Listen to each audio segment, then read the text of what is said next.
Good morning, Internet. I hope everybody is having a really good morning. Just for a data update, because it's been a little while, we started this morning at 55 degrees here in Las Vegas, and I started out with a range of 37 miles on the battery-only side of my 2012 Chevy Volt Premium. Thank you to those of you who keep sending me your data. I've learned a lot. On the subject of the battery-only range on the Volt, I feel like no matter how warm the temperature gets in the morning, I am stopped at 37 miles, and that's the most the battery will charge. Very soon there will be 70,000 miles total on the vehicle, so I'm worried that I've got maybe some battery degradation, and you know, that could just be what it is.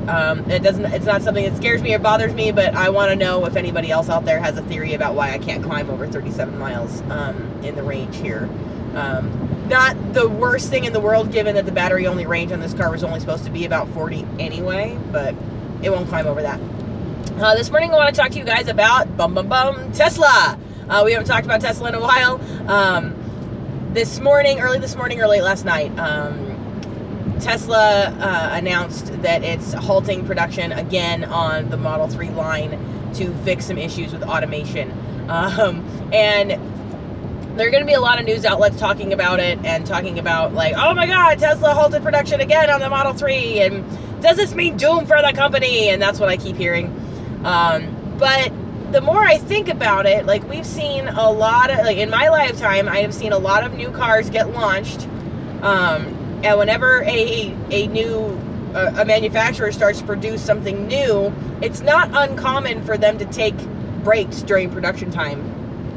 And not be producing cars in order to fix things with the production line, in order to fix issues with automation, in order to adapt some new technologies. You know, maybe the first several thousand of these things that we made, we learned something that we could be doing better. We learned something that we could be doing more efficiently, but it requires a halt of the production line in order that we can train the employees, or replace the machine, or fix the thing, or turn the robot, or whatever it is they have to do. When, you know, production halts and they have changes to make. Tesla's not the only one to do this. And I think my criticism here comes for the media and the way that both Elon Musk and Tesla as a whole have been treated about it. I saw this silly thing this morning where they're reporting it on the news, and the news anchor says, Tesla's Model 3 production halts yet again, much to the chagrin of investors. And is this an indication that Tesla is suffering? Let's go look at the stock market. Oh, and it looks like their stock fell 2.2% just since they announced this production halt. And, you know, what does that mean for the company? I'm like, well, you news person, and all other news, you did that. You were the one that called into question the future of the company, and then you put that out there, and then the stock market responded. That's the order in which those events occurred, and I just feel like if we're going to talk about, you know, current events on, like, say, the news, that maybe we should talk about those events in perhaps the order in which they occurred, as though that were important for understanding things like cause and effect, if that were the sort of thing that the news was interested in. And it doesn't matter what news organization you feel most closely aligned with. I mean, we all have visceral reactions to, I feel like no matter who I'm talking to, there's a landmine waiting for me somewhere. Like, if you say CNN or MSNBC or Fox News or, like, whatever it is that you say, people will freak out. They're liars! They're this, they're that. Well, okay, firstly, yes. But secondly, it's bigger than just the way that news organizations report political goings on and political bias, and that those organizations are owned by people with, you know, interest in the outcome of political news stories. I feel like there's also this bias and this prejudice specifically toward electric cars, and specifically toward Tesla, where like, they raise the bar so much higher for electric cars than they do for the success of internal combustion engine cars. And I don't really understand why, as everybody says, oh, electric cars, they're just not there yet. They're just not ready yet. I listen to all this chatter, you know, on the radio and in the news and everything while I get ready to jump in my electric car and drive across the Las Vegas Valley to work, and run all of my errands and live my life, and I don't have a problem. I mean, there's more solutions out there than just, you know, pure electric. I drive an EREV, and I highly recommend it to basically anybody. If you have a chance to snap up a used Volt, you definitely should. It's a great car. But the way that I hear the media reacting to electric cars, it's like, if electric cars really were the solution, they'd already be outselling the Ford F-150. It seems to be like the vibe that I get from the way that the reporters and media treat electric cars. Now, in the automotive side of things, when you start reading like automotive news, you start reading things from like Jalopnik, which is a really great site for EV news, or for car news in general, but also EVs. They will occasionally talk about EVs, or Electrek, or any of those news sites. Obviously, things get a little more specific and they get a little more realistic. But for just like general, here's the news of the day, news people, they tend to freak out anytime Tesla does anything, and they like the B word a lot. Bankruptcy! Bankruptcy! They're gonna go bankrupt! Tesla's going bankrupt! Like, they love to freak out and say that Tesla's going bankrupt, and every single time there's somebody points a camera at Elon Musk and they say, "Hey man, you going bankrupt?" And he's like, "No." No, we're colonizing space. We're not having problems with the money. It's fine. Which is why I feel comfortable making jokes about bankruptcy on Twitter, which he came out and said to CBS a couple of days ago, which I thought was funny.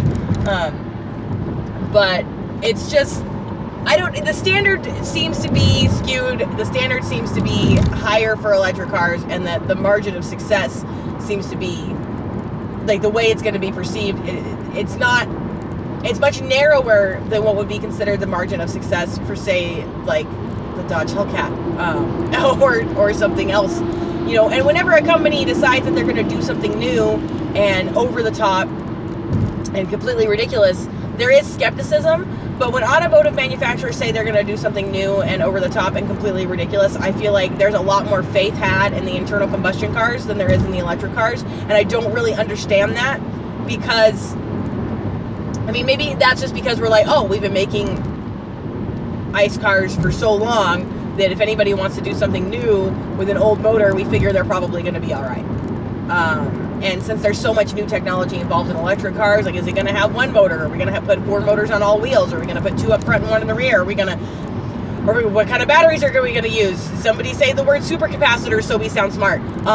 Somebody say the word infrastructure. Somebody, you know what I mean? Like, there's just all of these new scary words surrounding electric cars, and that seems to freak people out when they talk about major events like this. Yes, the Model 3 production is halted right now, but does that mean that Tesla is doomed? I don't think so. Does Tesla have its problems? Freaking absolutely. Yes, it absolutely does have its problems.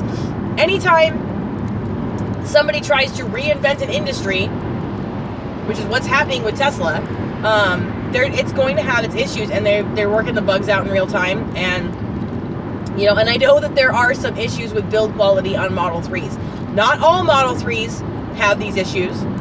Many people don't experience any of those issues, but, you know, I've seen things on the internet where there are Model 3s where the inside, like, there's interior pieces and trim pieces that are loose, or you know, they've got that big center Tesla screen that we all love so much in the very zen compartment, where that's really the only distinguished feature in it, is this big fat screen in the center of your dash that runs everything. And they have people accelerating and those screens not sticking to the dash, just flying off the dash. And a lot of people attribute that to, you know, the build quality comes from problems in production and the rush.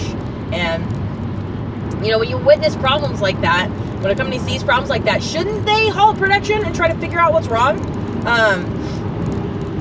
They need to do much higher numbers than they're doing now, of, you know, Teslas produced per week and per month, and to meet the demand for the Model 3s. And, you know, they had so many people place the order and, you know, pay their deposit, that, you know, they have to meet that. They have to honor that agreement. And if they're going to do it, I don't see a problem with, you know, halting production for a minute to make sure that they're doing it right.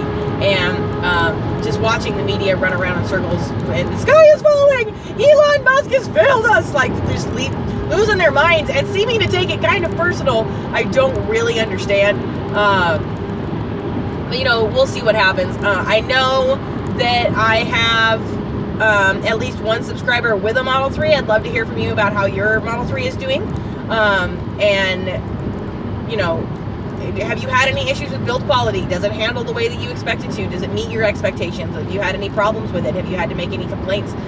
If you'd be willing to share that with us, I'd really like to know, along with anybody else who has experience with the Model 3 or any Tesla. Is there anybody out there who has a Model S or Model X who could tell me about your Tesla and how does it meet your expectations? Does it now that, like, have you had it long enough that the novelty of the thing is worn off, and does it satisfy your day-to-day needs? Do you think that you purchased a good product? Was it a good investment for you? I'd really like to know those things. Also, for Tesla fans out there, let me know what you think about the future of this company. Everybody's got their own theory about what Elon's doing and how he's doing it. Let me know about what you think about the future of Tesla. What does this production halt mean to you? What do you think we can expect to see in the next couple of weeks, in the next couple of months from Tesla? Do you think that this production, the halting of production for a little while is a bad thing? Does it freak you out? Does it make you nervous? Do you think their stock should have dropped? Do you think, or like, I don't know. I really want to know what you guys think about that. And that's going to do it for me. That's today's, you know, electric car talk. And those are the things that I'm interested in. So if this is your first time on the channel, thank you so much for watching. Please consider subscribing right over here. Here's some other videos I think you'll enjoy right down here. My name is Katherine with EVs of Nevada. I hope everybody's having a really great day. Please remember to like, subscribe, and smile.